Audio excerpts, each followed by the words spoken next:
بسم اللہ الرحمن الرحیم۔ عزیزان گرامی، جوڑا ایک ہی آسمان پہ بنا ہے، اور جو آسمان پہ جوڑا بنے وہ زمین پر قائم رہے گا، محشر میں باقی رہے گا۔ ہمارا اور آپ کے جوڑے قیامت میں باقی نہیں رہیں گے۔ ایک صاحب کہنے لگے کہ جی کیا ہوگا وہاں؟ ہم نے کہا اللہ کرے آپ کی بیوی آپ کو وہاں ملے۔ تو بیگم صاحبہ کی اندر سے آواز آ گئی، مولانا دنیا میں برداشت کر لیا یہ کافی نہیں ہے، آپ یہ کیا دعا دے رہے ہیں کہ وہاں بھی میں ساتھ رہوں ان کے؟ تو یہ ضروری نہیں ہے کہ جو یہاں میاں بیوی ہیں وہ آخرت میں بھی میاں بیوی ہوں، جی یہ ضروری نہیں ہے، بلکہ شاید نفی میں بات ہے۔ میری بہت زیادہ اس حوالے سے ابھی تیاری نہیں ہے، لیکن یہ ضروری نہیں ہے کہ یہاں والے میاں بیوی وہاں والے میاں بیوی ہوں گے۔ جی نبی مکرم کی زوجہ حضرت خدیجہ نبی کی زوجہ ہوں گی، جی، اور یا جناب زہرا اور مولا کائنات کا جوڑا باقی رہے گا۔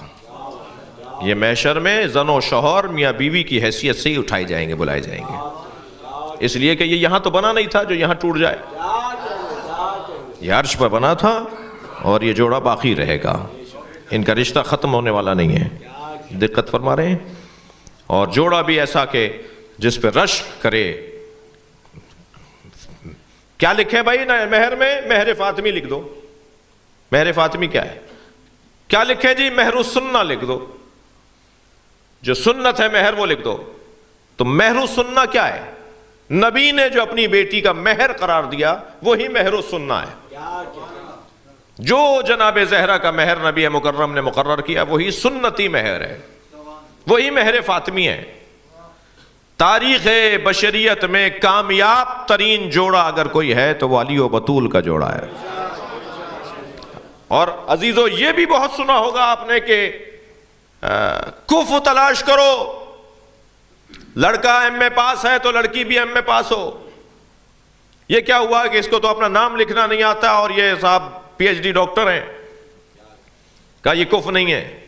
کف سے مراد کیا ہے؟ کف سے مراد ہم ایمان ہونا ہے، دونوں کا ایمان ایک جیسا ہو، دونوں کا ایمان ایک جیسا ہو۔ یہ یعنی میں نے جو بزرگوں سے سنا ہے، سیکھا ہے، جو پڑھا ہے وہ بیان کر رہا ہوں، پھر اسے سمجھنا چاہ رہا ہوں اور آپ کو اپنے ساتھ سمجھنے میں شریک قرار دینا چاہ رہا ہوں۔ کف کا مطلب پیسے کی بنیاد پہ برابری نہیں ہے، جی۔ کف کا مطلب تعلیم کی بنیاد پر برابری نہیں ہے، کف کا مطلب ایمان میں برابری ہے۔ یہی ہے، آپ جا کے پوچھ لیجئے گا، دیکھ لیجئے گا، پڑھ لیجئے گا، اور آپ کو پتہ بھی ہے۔ کف کا مطلب، توجہ ہے، کف کا مطلب کاف فے واو، کف برابری۔ کف کہتے ہیں نا ترازو کے دوسرے پلڑے کو، جی برابری۔ تو ایمان میں برابری کف کہلاتا ہے۔ میرا سوال دنیا میں کون ہے جو ایمان میں برابر ہے؟ جب ابو ذر اور سلمان برابر نہیں ہے،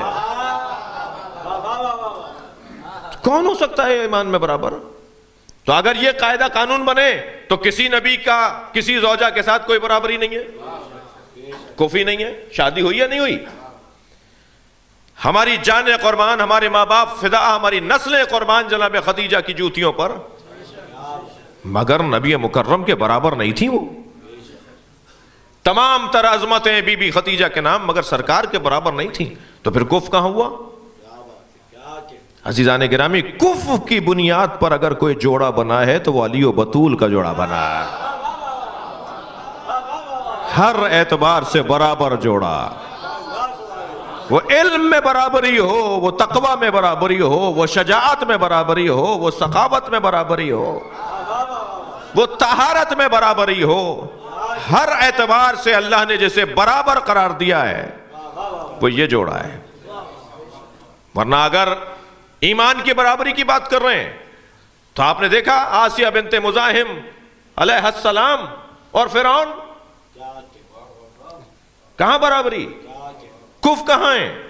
ایک چھوٹا اللہ بھی بننے کو تیار نہیں ہے، کہتا جی میں بڑا اللہ ہوں، انا ربکم الاعلی، اور ایک اللہ کی کنیز خاص، 5 مقدس عورتوں میں ایک عورت، ایک بی بی جناب آسیہ بنت مزاحم جی، اتنی مقدس بی بی، اللہ کی ولیہ، اور ادھر اللہ کا دشمن، تو پھر شادی کیوں ہوئی؟ اچھا ہمارے ہاں اگر عقیدوں کا اختلاف ہو تو ہم اپنی بچی کو گھر بٹھا لیتے ہیں، سلیقوں کے اختلاف پہ بچی کو گاڑتے رہتے ہیں۔ اب میں پرانی زبان میں بول گیا جی، بچی کو کہتے ہیں نہیں برداشت کرو، اسے لائٹ جلا کے سونے کی عادت ہے، تمہیں لائٹ بند کر کے سونے کی عادت ہے، وہ نمک کم کھاتا ہے تم نمک زیادہ کھاتی ہو، وہ ایسے پردے چاہتا ہے تم ایسے پردے چاہتی ہو، وہ ایسے بیڈ روم چاہتا ہے تم ایسے چاہتی ہو۔ تو یہ سلیقوں کا اختلاف ہے، سلیقوں کا اختلاف برداشت کیا جاتا ہے، برداشت کرو، وہیں رہو، اس کے مطابق ڈھالو اپنے آپ کو۔ لیکن عقیدوں کے اختلاف پر ہم اپنی بچیوں کو گھر بٹھا لیتے ہیں اگر عقیدے کا اختلاف ہو جائے۔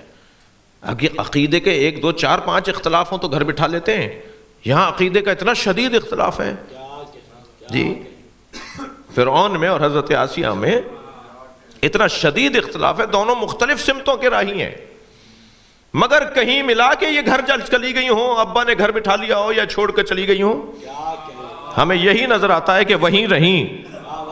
اگر کہیں کوئی شادی، بھائی جملہ میں گزرتے ہوئے بولوں گا، اگر کہیں کوئی شادی نامناسب نظر آئے تو اس میں ایک کیفیت یہ ضرور ہوتی ہے کہ ان کی اولاد نہیں ہوتی۔ صلوات پڑھ لیں ذرا محمد و آل محمد پر۔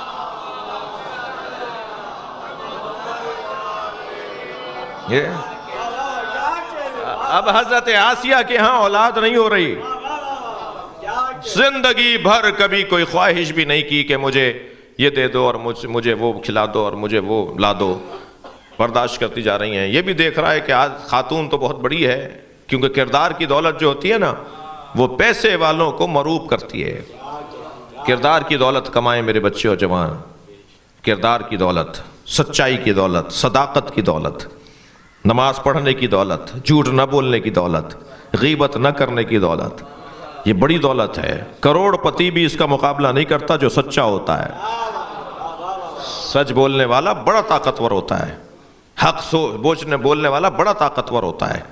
اب یہ سب سے بڑی طاقت تو ان کے پاس کردار کی تھی اور اس کے پاس پیسہ بہت تھا، تو مروب تو تھا حضرت آسیہ سے۔ ایک دن کہنے لگا سمندر کے کنارے، دریا کے کنارے بیٹھ کر کچھ دیر وقت گزاریں۔ یہ بھی تیار ہوئیں، کنارے پہ بیٹھے تھے، ایک صندوقچہ تیرتا ہوا جا رہا تھا۔ کہنے لگے اپنے نوکروں کو بھیجو، غلاموں کو بھیجو، اس صندوقچے کو اٹھا کے لائیں۔ وہ صندوقچہ جب کھولا، چھوٹا سا صندوقچہ، جب اسے کھولا تو اس میں نونہال، نومولود بچہ ہمک رہا تھا۔ دیکھ کر ہاتھ پیر چلانے لگا، فوراً گود میں اٹھا لیا، کہا کہ اے فرعون، ہمارے ہاں اولاد نہیں ہے، اس بچے کو پال لیں۔ کہنے لگا مجھے نجومی نے بتایا کہ میری حکومت کا تختہ ایک بچہ پیدا ہونے والا ہے جو مجھے برباد کرے گا، کہیں یہ وہی بچہ نہ ہو۔ تو مسکراتے ہوئے فرمانے لگے جسے ہم پالیں گے وہ ہمارے خلاف کیسے جائے گا؟ تو حضرت آسیہ نے یہ تو بتا دیا کہ ماحول کا اثر ہوتا ہے، لیکن عزیزو نبی اسے کہتے ہیں جو ماحول کا اثر لیتا نہ ہو، ماحول کو بدلتا ہو۔